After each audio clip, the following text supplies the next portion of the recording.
O modelo atômico atual, ele não pode ser representado por essa imagem que aparece aqui, né? Essa imagem clássica do átomo, né? Como se o átomo fosse composto por um núcleo e elétrons girando ali com trajetórias bem definidas em torno do núcleo, né? O modelo atômico atual é, na verdade, formado pelas regras da mecânica quântica. E essa teoria, né, a física quântica, ela é usada para representar objetos microscópicos, né? Então, por exemplo, um átomo se enquadra nessa categoria. Então, a gente usa a mecânica quântica para representar lá a configuração dos objetos que formam os átomos, né? Os elétrons e os prótons e tal. Então, o que é o modelo atômico atual? Ele é definido pelas regras da mecânica quântica. E a mecânica quântica, ela tem uma regra, né, que é o princípio da incerteza, que impede a construção de trajetórias específicas para os objetos, né? Então, essa imagem ela não representa um átomo muito por causa disso.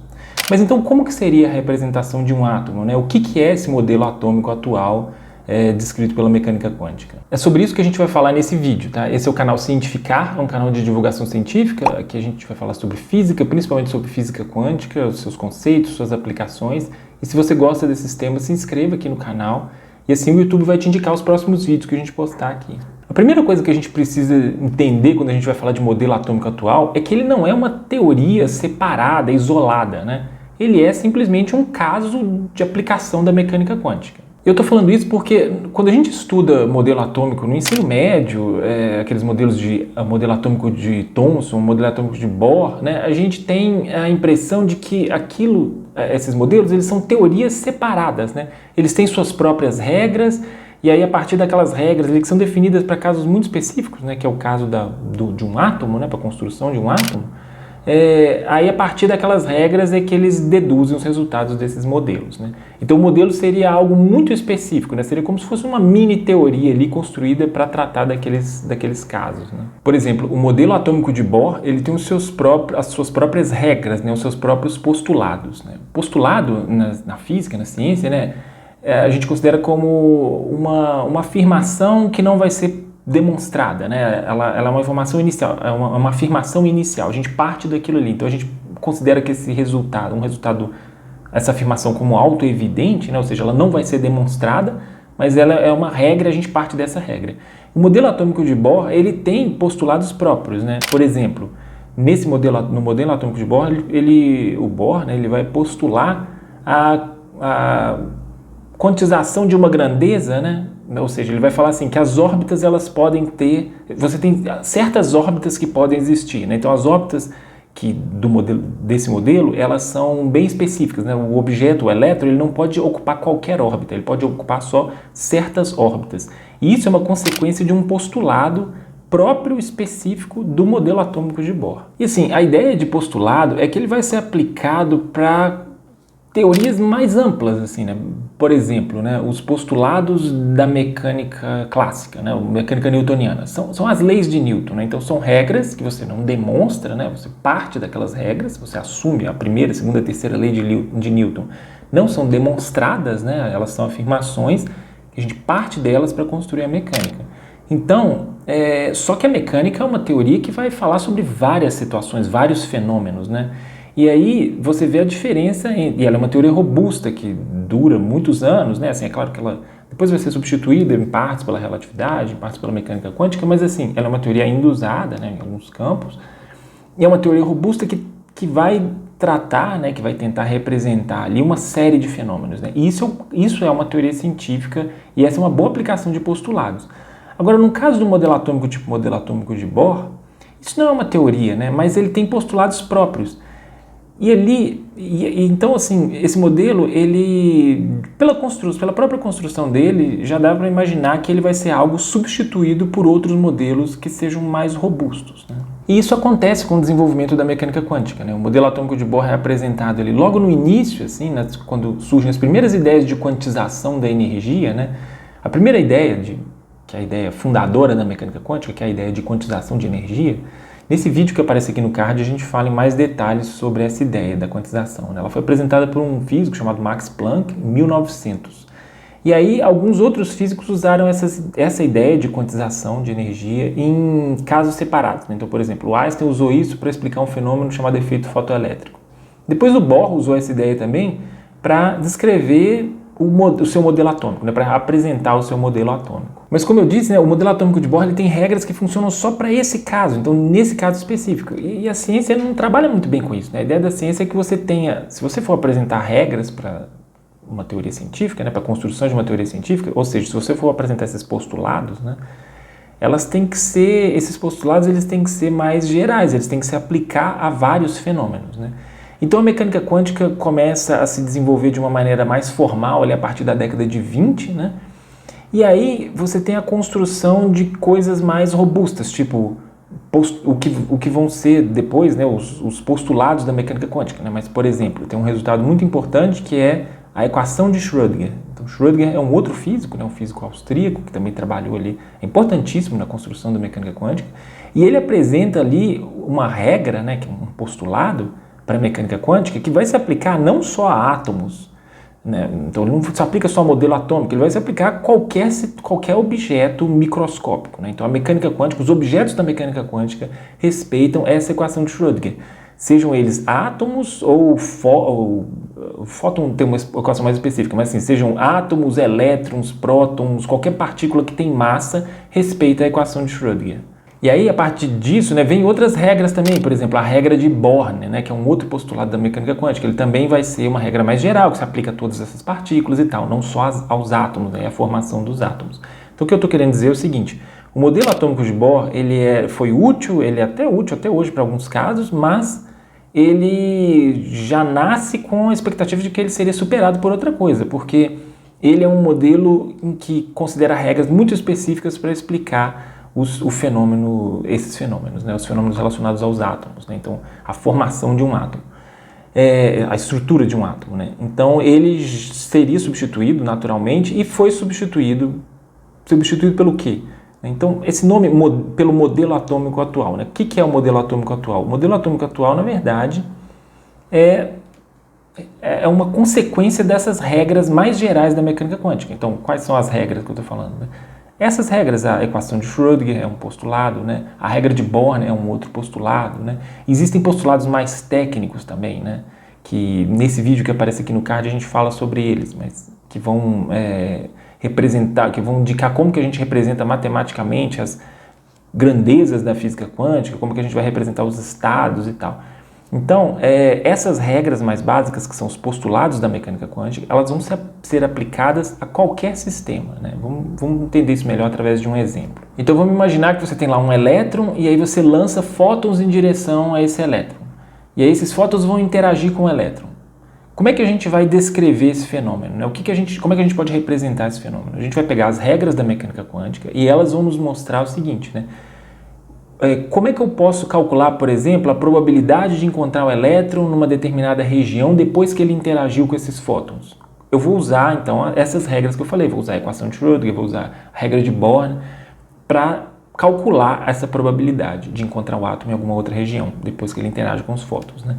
Então, é assim que a gente representa e descreve um fenômeno na mecânica quântica, a partir das regras básicas da teoria, né? É assim que a gente faz com qualquer teoria da física, tá? A termodinâmica, eletromagnetismo, todas elas são construídas dessa forma. Elas têm os seus postulados, as suas regras, e essas regras nos mostram como que a gente vai representar os objetos matematicamente, como é que a gente vai fazer os cálculos que a gente quer fazer pensando num determinado fenômeno.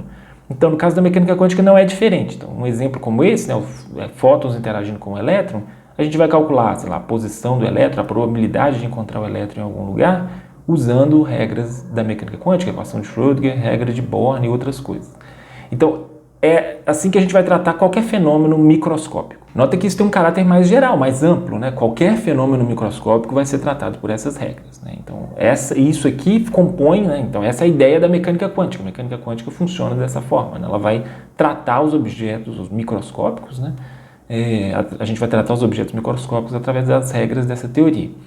Então, o que seria um átomo ou um modelo atômico atual, né? O átomo, ele vai ser composto... Vamos pegar um átomo mais simples para ficar mais fácil, né? Então, o átomo mais simples é o átomo de hidrogênio, né? Ele é mais simples porque ele só tem um elétron. Então, se a gente quiser estudar o átomo de hidrogênio usando a mecânica quântica, né, as regras da mecânica quântica, o que a gente vai fazer? A gente vai olhar para o átomo de hidrogênio e ver, bom, ele é composto de um próton e um elétron. E um átomo vai ser basicamente isso, o átomo de hidrogênio. Ele vai ser no fundo, a interação entre, né, ele vai ser o resultado, né, da interação entre um próton e um elétron. E aí, o que a gente vai fazer? Bom, a gente vai, através dessa configuração, a gente vai calcular ali algo que a gente chama de operador hamiltoniano, que a gente vai calcular a energia desse objeto. Tá? Então, a energia desse... Porque existe uma interação ali elétrica entre o próton que tem carga, o próton tem carga positiva, né, e o elétron tem carga negativa. Então a situação que a gente está analisando é a situação de duas partículas, uma tem uma massa específica, que é a massa do próton lá, e tem uma carga positiva. A outra partícula tem a massa específica dela, que é a do elétron, né, é o elétron, e ela tem uma carga específica também, que é negativa. E aí essas duas partículas estão interagindo, uma está atraindo a outra, né? Elas têm ali uma força de atração mútua, né? Que é uma força eletromagnética.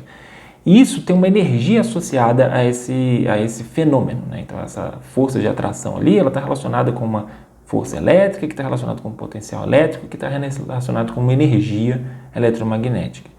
Essa energia, ela vai ter uma representação matemática, né, formal, na mecânica quântica. E aí, com essa representação, a gente consegue calcular a configuração do átomo. Então, o que a gente vai fazer? A gente vai pegar essa energia, através dessa energia, a gente vai conseguir usar a tal da equação de Schrödinger, tá? Que a energia é meio que um termo da equação de Schrödinger.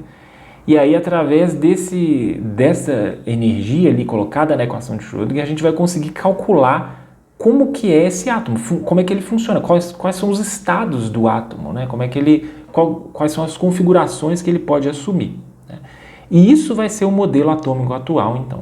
Então ele é o resultado de regras mais básicas da mecânica quântica. Tá? Então não dá para pensar no modelo atômico atual como tipo a gente pensa no modelo atômico de Bohr, por exemplo, né? Que tem regras próprias. Né? Aqui não, são regras de uma teoria mais básica. Então, de certa forma, ele é um modelo mais robusto. Tá? Ele está enquadrado ali como um caso particular de uma teoria mais ampla, que é a mecânica quântica. O modelo atômico de Bohr, ele não respeita as regras todas da mecânica quântica, ele é meio que um modelo semiclássico, ele usa algumas ideias da física clássica, algumas ideias da física quântica, né, principalmente a quantização, mas ele não é um modelo ali que está totalmente incorporado no interior da teoria quântica. Tá? Então, o modelo atômico atual, sim, é um modelo que é construído pela mecânica quântica. Então, voltando nessa imagem do átomo, né, que aparece aqui de novo, né, como essa é a representação clássica do átomo, né? Assim, não tem nada de errado usar essa representação de forma, de maneira, sei lá, artística, só para simbolizar alguma coisa. Né? Isso virou uma espécie de ícone até da própria mecânica quântica, né? Quando a gente quer usar algum ícone para expressar a mecânica quântica, esse é muito usado, né? Mas por que eu estou falando que... Mas ele não é... Assim, a mecânica quântica discorda, sei lá, desse objeto, né? dessa construção de imagem aqui, né? Por que a gente não pode representar o átomo dessa forma? Na verdade, a gente não pode levar essa representação a sério, tá? Por quê? Bom, uma das consequências dessas regras, desses postulados da mecânica quântica, é um negócio chamado princípio da incerteza de Heisenberg. Tá? Nesse vídeo que aparece aqui no card, a gente fala em mais detalhes sobre esse princípio da incerteza.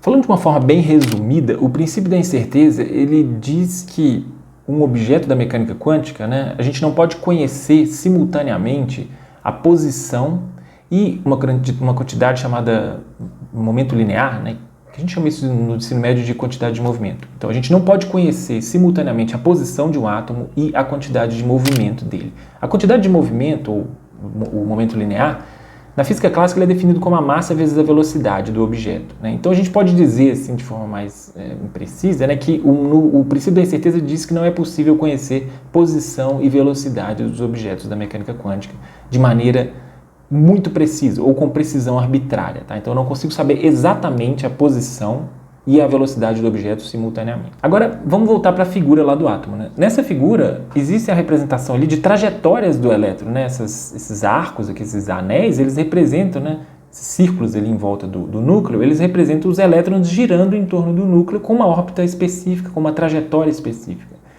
E aí vamos considerar esse princípio da incerteza. O princípio da incerteza diz que você não pode conhecer velocidade e posição do objeto simultaneamente. Uma trajetória, na verdade, para você construir uma trajetória, para você desenhar uma trajetória, você tem que conhecer posição e velocidade do objeto de forma muito precisa, e é assim que você traça uma trajetória. Uma trajetória é isso, né? Posição, qual é a posição dele em um determinado instante, e aí a velocidade vai te dar qual é a posição dele no instante seguinte, né? E aí você, a partir disso, você vai saber qual é a trajetória do objeto.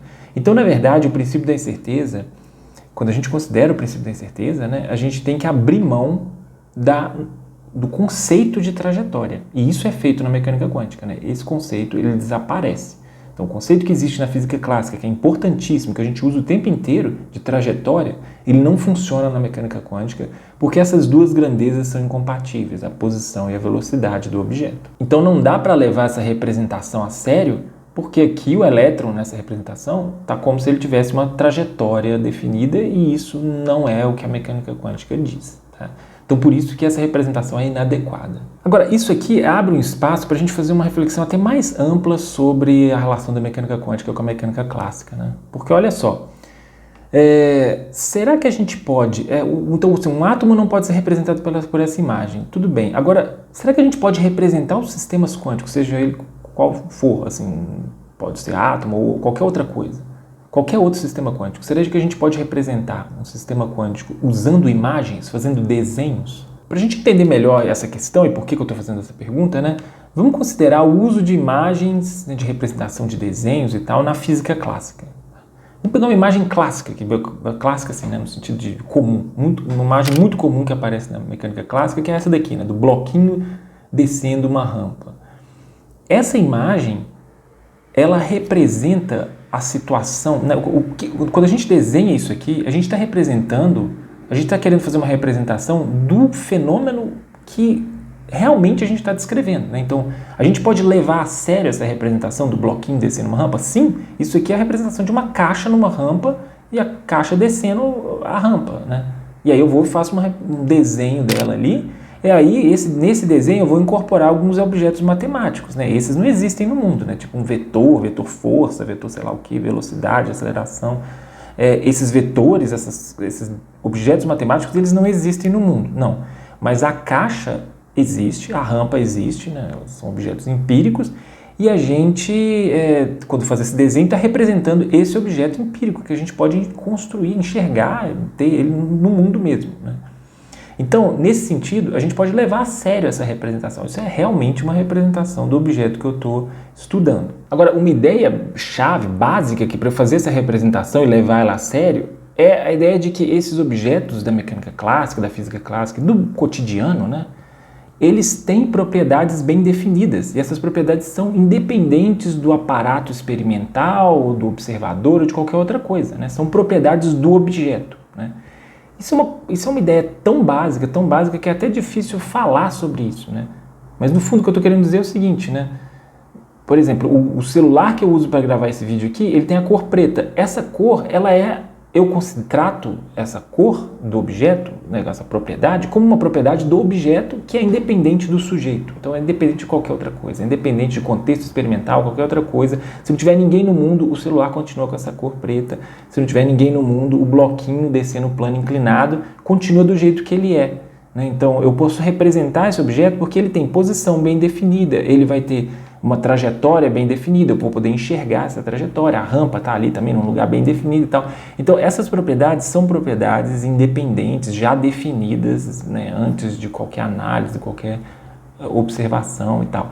Então aquilo ali são propriedades do objeto e a gente usa o desenho para representar as propriedades do objeto. Estou usando o exemplo do bloco aqui descendo no plano inclinado, que ele é mais comum, né? Mas pode ser um exemplo de qualquer outro objeto, qualquer trajetória, qualquer coisa na mecânica clássica pode ter uma representação de imagem desse tipo.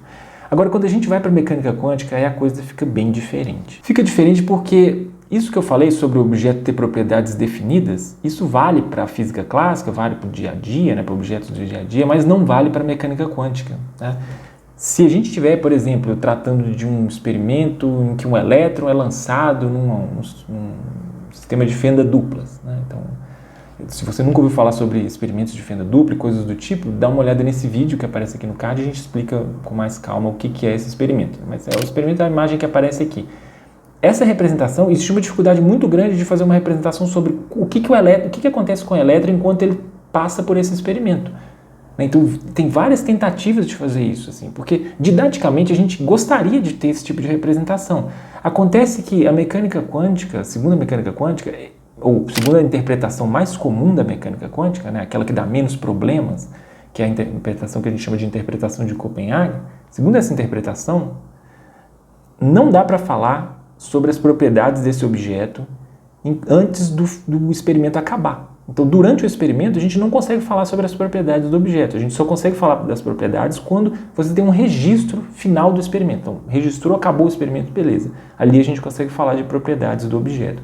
Antes, a gente não consegue.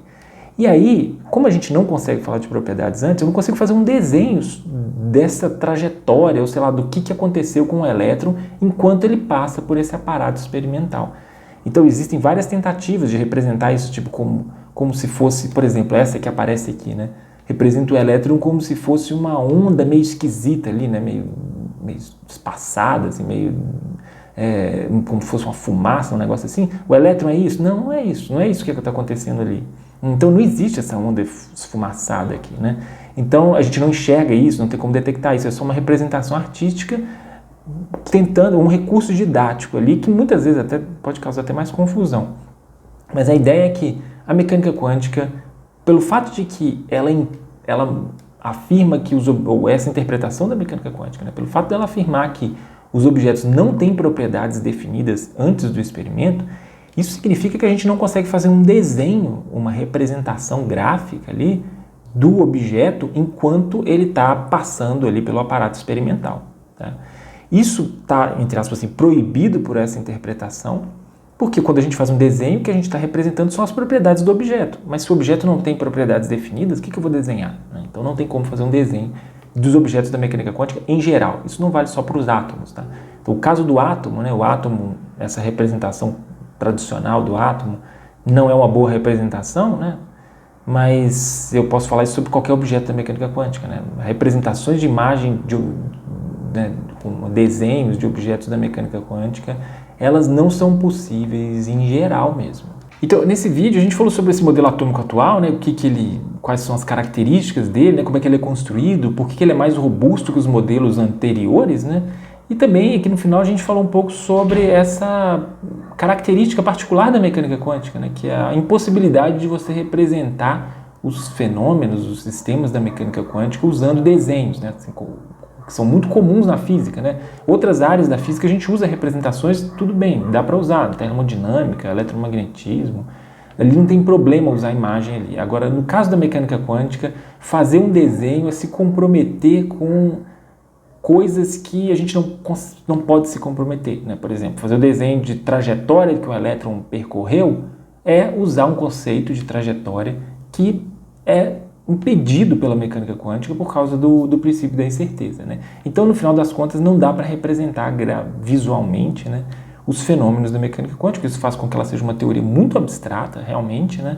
É muito difícil até usar a própria linguagem comum para falar sobre a mecânica quântica, né? Por exemplo, quando a gente tem um experimento desses, eu vou falar que o elétron é uma partícula, uma onda, né? Isso já é algo, os termos que a gente usa já são complicados e também existe uma dificuldade muito grande para a gente fazer representações visuais dessa coisa, desses fenômenos que são os fenômenos quânticos.